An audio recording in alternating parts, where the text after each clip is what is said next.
The food pyramid, which they don't really call it the food pyramid anymore. Now they talk about different kinds of foods. But one of the reasons why it was so flawed and very confusing is that in the bottom you could have 6 to 10 servings of carbs.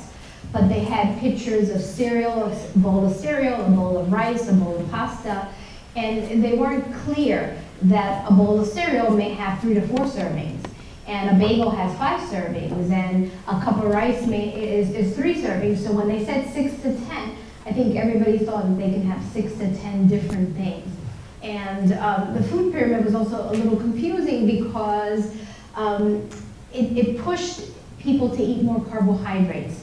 And a lot of the carbohydrates in this country now are refined, and there's a lot of added sugar, and added sugar in funny names like high fructose corn syrup, fructose and juice syrup, and that they add to a lot of the breads and the cookies, so it got very confusing. But one of the things that is clear, since we adapted this food pyramid in the late 1980s, is that, that the diet high in carbohydrates has led to an increase in type 2 diabetes and increased weight in this country, especially in those individuals who have a family history.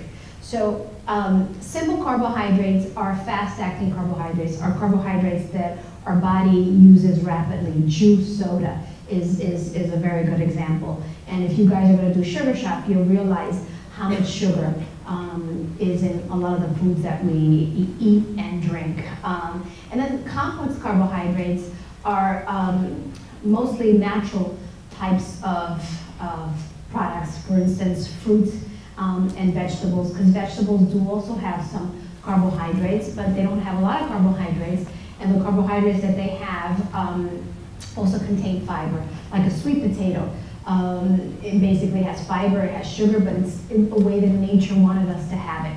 Nothing added, whatever's in. And then there were whole grain products. When they made bread in 100 years ago, there were probably only 3 ingredients in the bread. Now when you read a label for bread, there's probably about 25 in certain breads, especially if they're processed and they're white. So that complex carbohydrates are those products that are whole grain and more natural fruits and vegetables. And those are the ones that, if you're gonna have carbohydrates, the ones that you should have. Voltage talks about that our taste buds have changed because if you put so much sugar in the foods that we eat, you get used to that sugar taste. And sometimes eating other foods, like you might say, so bland, because your taste buds have been, the food industry has been very good at adding salt and sugar to get you to keep on eating it. It's addictive. Try to stop at one potato chip after having a potato chip. And if you drink a little bit of regular, juice and soda, within, 10-15 minutes, you're gonna be thirsty again, and then you keep on drinking more. Because your body kind of, wants more of that. And there are actually some studies where if you give mice cocaine versus sugar, the mice will press the sugar even more so than the drug. So there are studies that show that having a lot of sugar in your diet is very addictive.